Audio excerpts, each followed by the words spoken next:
Bonjour, donc dans cette vidéo, nous allons parler d'équilibrage statique et dynamique des solides en rotation.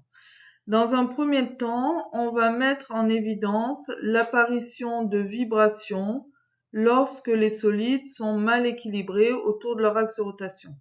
Dans un deuxième temps, nous modéliserons le problème et nous montrerons mathématiquement cette apparition de vibrations et nous mettrons en évidence les contraintes géométriques que doivent respecter les solides pour éviter ces vibrations. Donc, lorsqu'un solide en rotation présente une mauvaise répartition de matière autour de l'axe de rotation, il apparaît donc des vibrations. Ces vibrations sont parfois recherchées, elles sont parfois utiles. C'est le cas par exemple dans un mécanisme tel qu'un mécanisme de compactage. Les vibrations sont également recherchées dans un téléphone portable pour pouvoir utiliser la fonction vibreur. Mais souvent, ces vibrations sont indésirables parce qu'elles sont nuisibles au bon fonctionnement du mécanisme.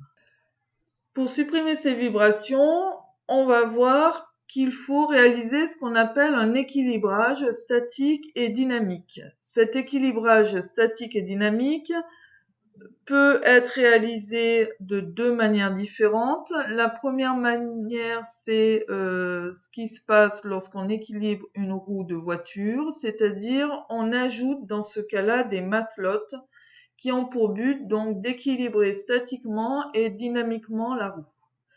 Pour d'autres mécanismes en rotation, par exemple un arbre moteur ou bien un vilebrequin, on peut équilibrer ces solides en enlevant de la matière, en réalisant soit des encoches, soit des perçages. Donc maintenant, on va mettre en évidence l'apparition de vibrations lorsque il y a une mauvaise répartition des masses autour de l'axe de rotation. Pour ça, on va s'intéresser à une roue de voiture qui, dans un premier temps, est supposée parfaitement équilibrée. Donc, cette roue est telle que son axe de révolution est l'axe OY. Et donc, on va la mettre en rotation autour de son axe de révolution. Dans un premier temps, on va s'intéresser aux propriétés de masse et d'inertie de cette roue. Si on regarde de plus près les propriétés d'axe, les propriétés de masse et d'inertie, on s'aperçoit de deux choses. La première, si on s'intéresse au centre d'inertie, sa position, on s'aperçoit que les coordonnées du centre d'inertie sont nulles, sauf la coordonnée selon Y.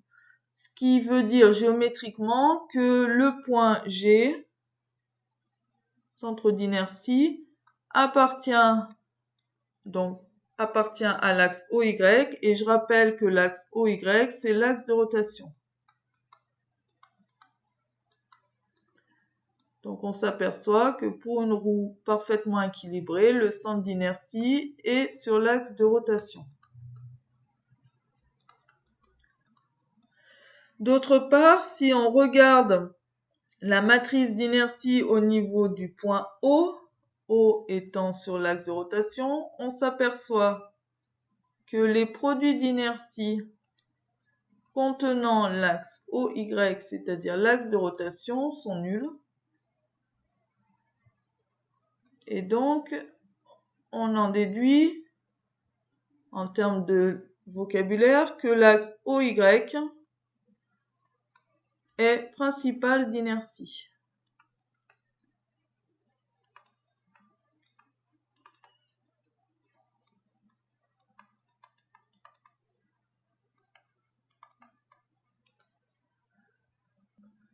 Donc, on fait tourner cette roue autour de l'axe OY et on regarde ce qui se passe au niveau des efforts encaissés par la liaison pivot entre le châssis et la roue.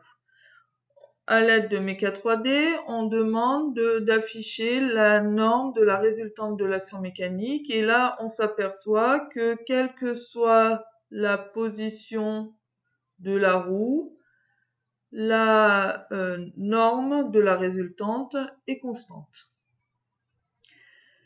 Maintenant, on va envisager un accident sur la jante, donc autrement dit un impact à ce niveau-là, où un morceau de la jante a été enlevé. Dans ce cas-là, c'est toujours la même roue, donc son axe de rotation, c'est l'axe OY. Si maintenant on s'intéresse aux propriétés de masse et d'inertie, qu'est-ce qu'on observe? On s'aperçoit que dans ce cas-là, les coordonnées du centre d'inertie ont changé et maintenant le point G n'est plus sur l'axe de rotation.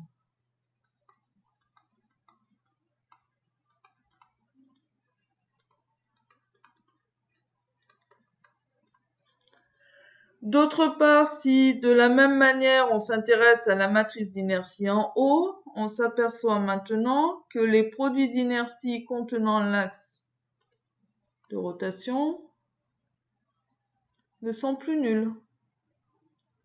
Donc l'axe OY n'est plus principal d'inertie. Quelles conséquences ça a? Donc de la même manière, on va demander à Meca 3D de calculer les actions mécaniques encaissées par la liaison pivot lorsque cette roue tourne. De la même manière, alors ici n'a pas été représentée la norme mais simplement la coordonnée selon l'axe X et on s'aperçoit que la valeur de cette coordonnée fluctue en fonction du temps. Donc, autrement dit, en fonction de la position de la roue. Et là, on met en évidence l'apparition de vibrations. Donc, lorsque le solide n'est plus équilibré, apparaît des vibrations. Donc, maintenant qu'on a vu ça de manière qualitative, on va modéliser le problème de manière à faire apparaître tout ce qu'on vient de voir. Donc, pour faire apparaître tout ce qu'on a vu précédemment de manière qualitative, on va modéliser le problème de la façon suivante. Donc la roue est ici, on la note 1. Le châssis en bleu, repéré 0. On retrouve l'axe de rotation OY. Un repère R1 lié à la roue 1, un repère 0 lié à la roue, au châssis, 0. La roue tourne par rapport au châssis avec un paramètre angulaire qui est noté θ. Alors au passage, je m'aperçois qu'il y a une erreur de frappe, donc je vous laisse corriger. C'est x0 et non pas x01. On appelle G le centre d'inertie de la roue 1. Alors, a priori, G est quelconque. Donc, il a des coordonnées non nulles. Mais le repère 1 est choisi de telle manière que la coordonnée selon X du point G est nulle. Donc, une coordonnée petit a selon y1 et petit b selon z1, a et b étant des constantes. Et puis, la roue 1 a une matrice d'inertie, notée comme ceci, où aucun des moments ni des produits sont nuls. Cette matrice est exprimée dans la base liée à la roue, et on note M, la masse de la roue. Donc, on va mettre en évidence les vibrations. Donc pour ça, on va rechercher les actions mécaniques encaissées par la liaison pivot. Et pour les trouver, on va appliquer le principe fondamental de la dynamique à la roue 1 dans son mouvement par rapport à 0. Donc autrement dit, mathématiquement, le PFD nous dit que le torseur dynamique de 1 par rapport à 0 est égal à la somme des torseurs des actions mécaniques extérieures à 1. Donc, ce qui nous donne, pour traduire ce PFD, une équation torsorielle. Donc ça, c'est le PFD appliqué à 1 en mouvement par rapport à 0. Alors, pour appliquer ce PFD, il va falloir que je détermine d'une part le torseur dynamique et d'autre part le torseur des actions mécaniques extérieures à 1. On va commencer par le torseur dynamique, dont on sait que ce torseur est composé d'une résultante qui vaut m fois le vecteur accélération du centre d'inertie appartenant à 1 par rapport à 0. Et d'autre part, si je choisis de l'exprimer en haut, qui est un point fixe du mouvement de 1 par rapport à 0, le moment dynamique en haut de 1 par rapport à 0. Donc on va commencer par faire le calcul du vecteur accélération du point G appartenant à 1 par rapport à 0. Donc pour ça, on sait que ce vecteur accélération, c'est la dérivée du vecteur vitesse.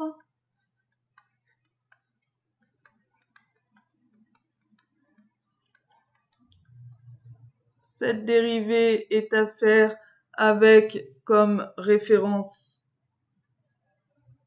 le solide 0. D'autre part, on sait que le vecteur VG appartenant à 1 par rapport à 0 est la dérivée par rapport au temps du vecteur position correspondant, c'est-à-dire dans notre cas OG.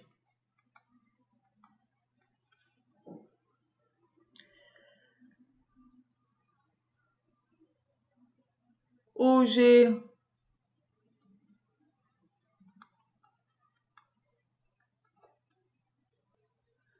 donc c'est égal à AY01, voire page précédente les données, plus BZ1.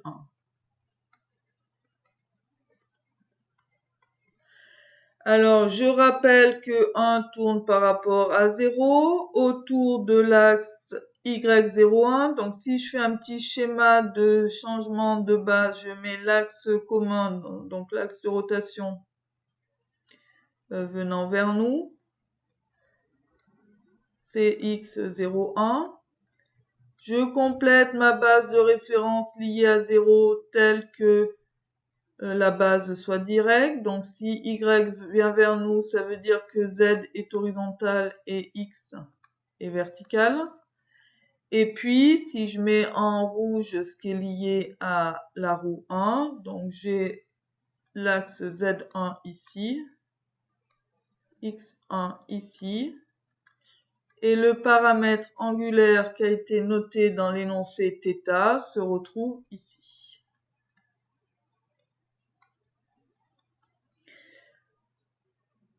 Du coup, lorsque je vais dériver OG pour avoir V de G appartenant à 1 par rapport à 0,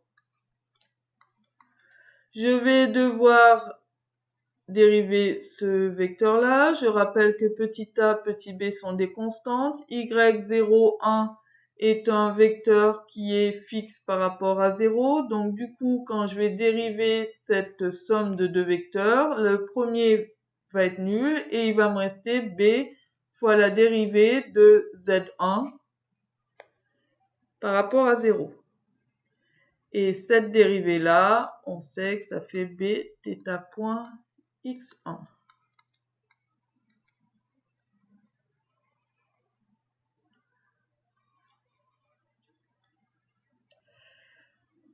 Maintenant, il faut donc que je dérive ce vecteur-là pour avoir l'accélération. Et lorsque je dérive ce vecteur-là, sachant que b est constant, j'obtiens b θ seconde x1 plus b θ point la dérivée de x1 par rapport au temps vu par rapport à 0, ce qui doit faire moins θ point z1, donc moins θ point carré z1.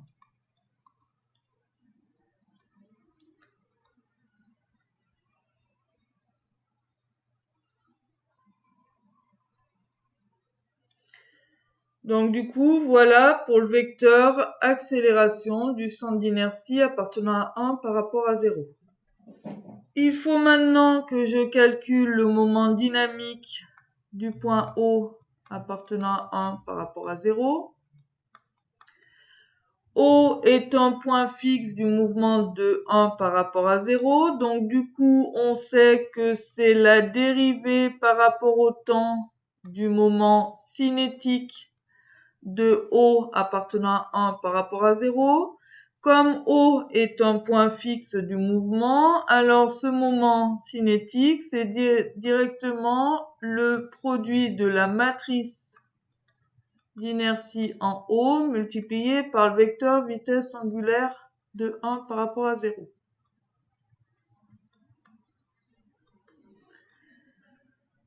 Du coup, on fait le produit. Alors, avant de faire la dérivée, on commence par faire le produit.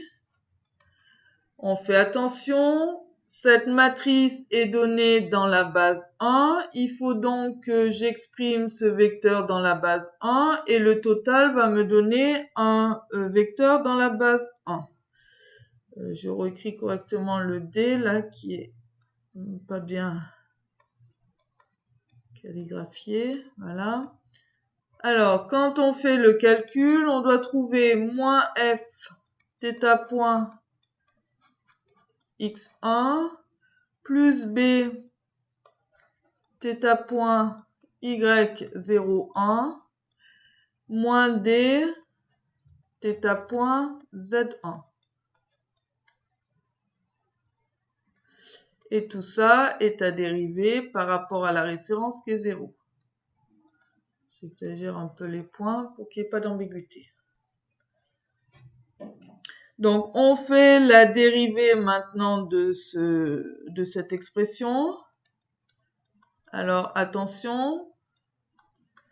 Il y a non seulement θ point qui est une fonction du temps, mais x1 et z1 sont également deux fonctions du temps. y01 est fixe par rapport à 0 et b, f et d sont des caractéristiques du solide liées à leur masse et à leur géométrie, donc ce sont des constantes. Donc du coup, quand on dérive, ça me fait moins f θ seconde x1 plus f θ point la dérivée de x1 par rapport au temps qui fait θ point z1. Donc θ point carré z1 avec le signe plus qui est conservé. Plus la deuxième dérivée b θ seconde y01 moins la dernière dérivée d θ seconde z1 plus d θ prime multiplié par la dérivée de z1 par rapport au temps.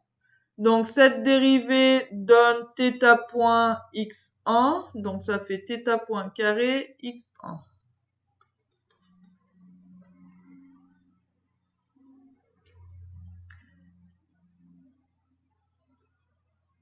Je vous laisse vérifier les calculs.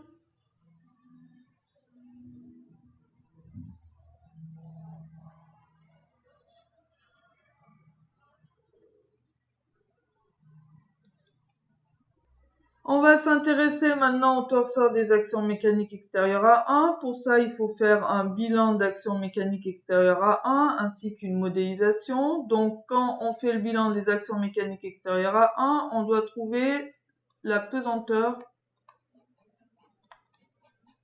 sur 1 qui agit en G. On sait que cette action mécanique se modélise par une force en G.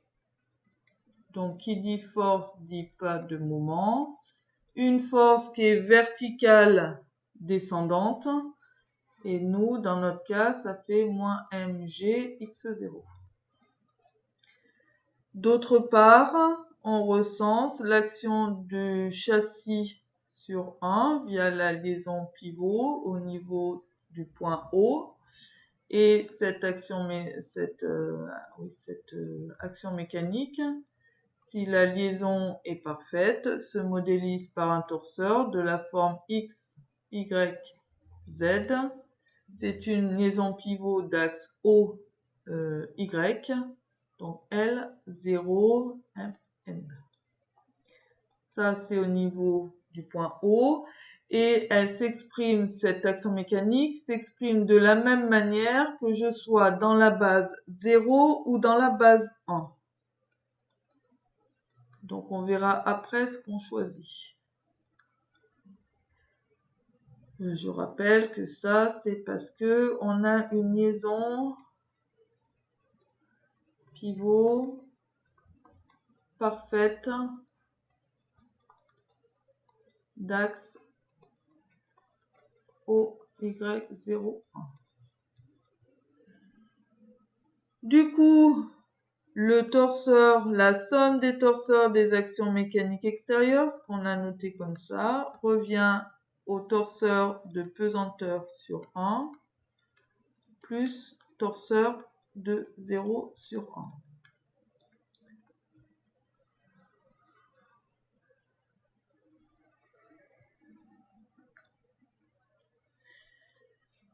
Si je vous laisse faire les calculs, si on choisit de faire cette somme au niveau du point O, je rappelle qu'une somme de torseurs ne peut se faire que si les torseurs sont exprimés au même point. Donc si on choisit le point O, je rappelle que le torseur dynamique, on l'a exprimé en haut. Et si on choisit, pour bien mettre en évidence nos vibrations, on va choisir d'exprimer ça dans la base 0.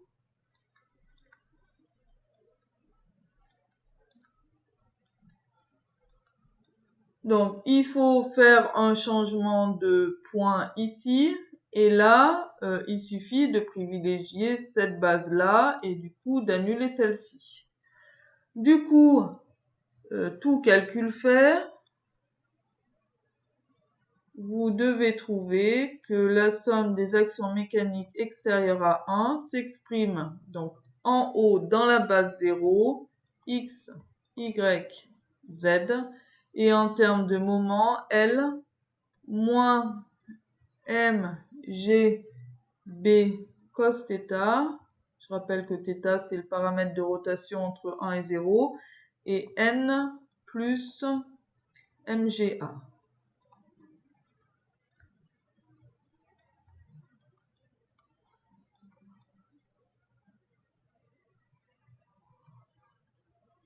Donc voilà la somme des torseurs des actions mécaniques extérieures à...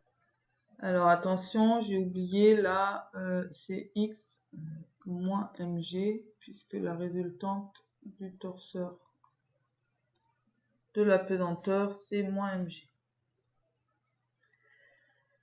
On a notre torseur dynamique, on a notre torseur des actions mécaniques extérieure. Donc du coup, on peut mettre en évidence les équations du PFD. Je rappelle qu'elles sont au nombre de 6 équations scalaires. Donc vous devez avoir x moins mg égale mb θ seconde cos θ plus mb θ point carré sinus θ. Alors attention, j'ai choisi de mettre ça dans la base 0, donc ce qui suppose que le torseur dynamique qui est exprimé dans 1, je l'ai projeté. Ensuite, vous devez trouver y égale 0, z égale moins mb θ seconde, sinus θ moins mb θ point carré cos θ. Au niveau des moments, L égale moins f θ seconde moins d θ point carré cos θ plus f θ point carré moins d θ seconde sinus θ. Ensuite, 0 plus mgb cos θ égale b θ seconde et n moins mga égale moins f θ seconde moins d θ point carré sinus θ plus f θ seconde θ point carré moins d θ seconde cos θ. Donc 6 équations. Vous vérifiez qu'il y a... Donc si maintenant on regarde ce qui se passe au niveau de la liaison entre 0 et 1, c'est-à-dire la liaison pivot. Donc si on extrait des équations trouvées précédemment les composantes de l'action mécanique de 0 sur 1, en se mettant dans le cas où la vitesse de rotation est constante. Alors, la vitesse de rotation est constante, ça veut dire que θ point égale constante, et du coup, θ seconde est nul.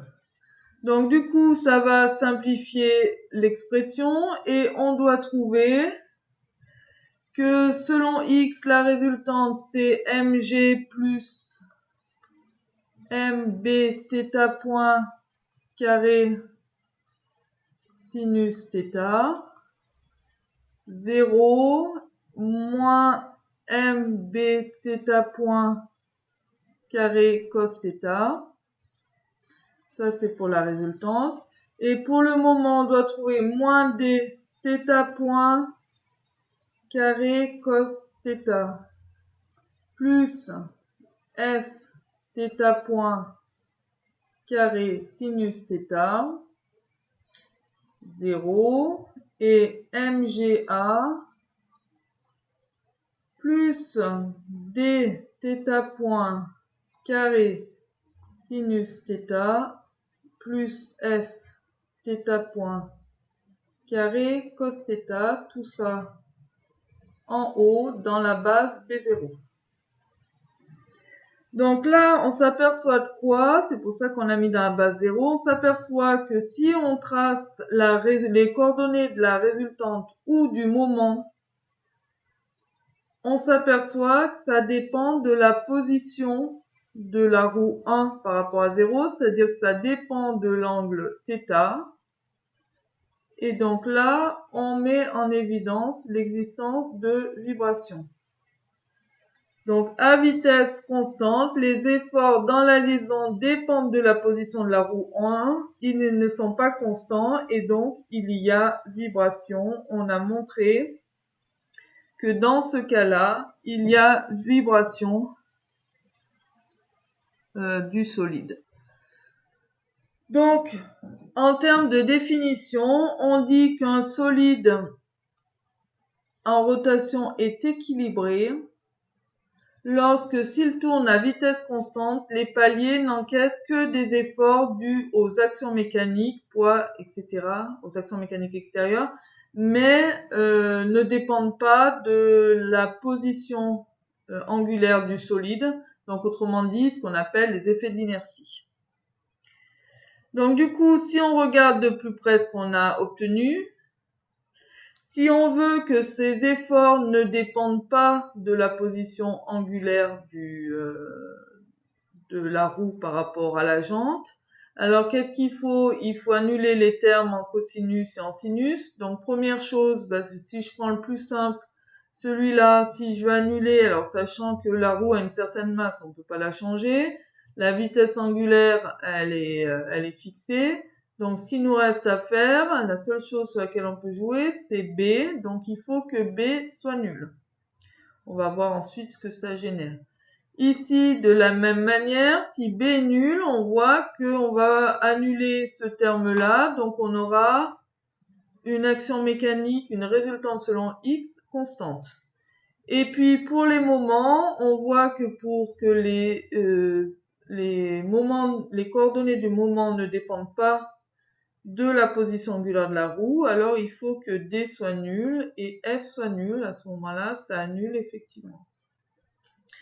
Donc on va noter tout ça.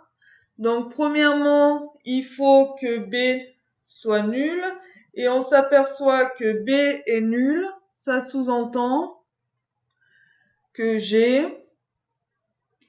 appartient à l'axe de rotation.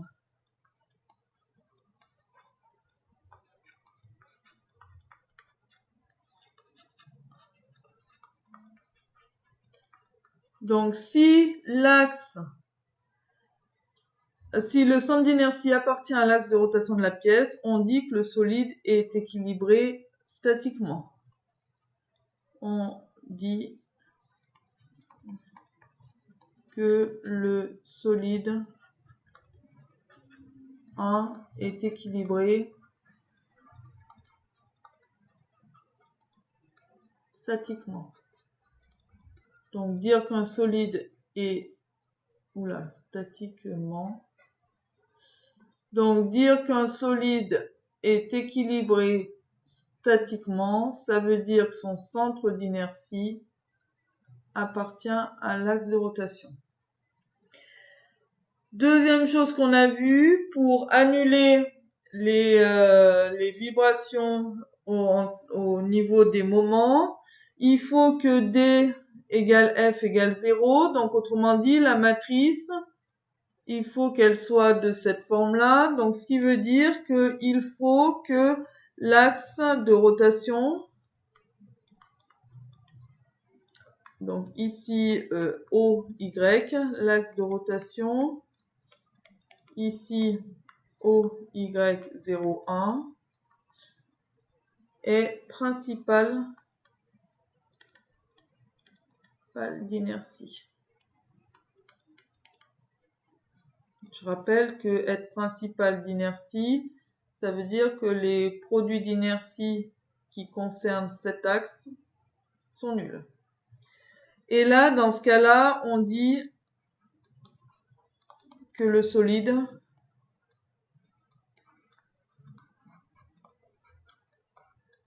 est équilibré dynamiquement. Est équilibré dynamiquement.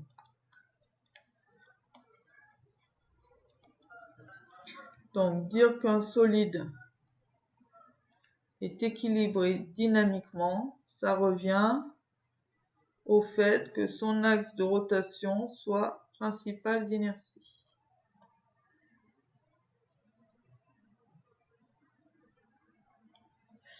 Pour qu'un solide soit équilibré tout court, c'est-à-dire si on ne met pas de qualificatif derrière, il doit être équilibré aussi bien statiquement que dynamiquement. Donc on vient de voir là les conditions sur la géométrie des solides pour qu'ils soient équilibrés statiquement et dynamiquement. Donc je répète, pour qu'un solide en rotation soit équilibré, il faut d'une part qu'il soit équilibré statiquement, c'est-à-dire que son centre d'inertie, soit sur l'axe de rotation, et d'autre part, il faut que la géométrie de ce solide soit telle que l'axe de rotation soit principal d'inertie. On a vu que lorsque dès le départ, ce n'est pas le cas. Il va falloir jouer sur l'ajout de matière, l'ajout de masse-lot, ou alors d'enlèvement de matière en creusant des encoches, en réalisant des petits perçages qui auront pour but d'équilibrer le solide. Donc, on verra comment équilibrer, comment choisir ces masse-lots ou comment choisir les dimensions des perçages de manière à équilibrer le solide ensemble la prochaine fois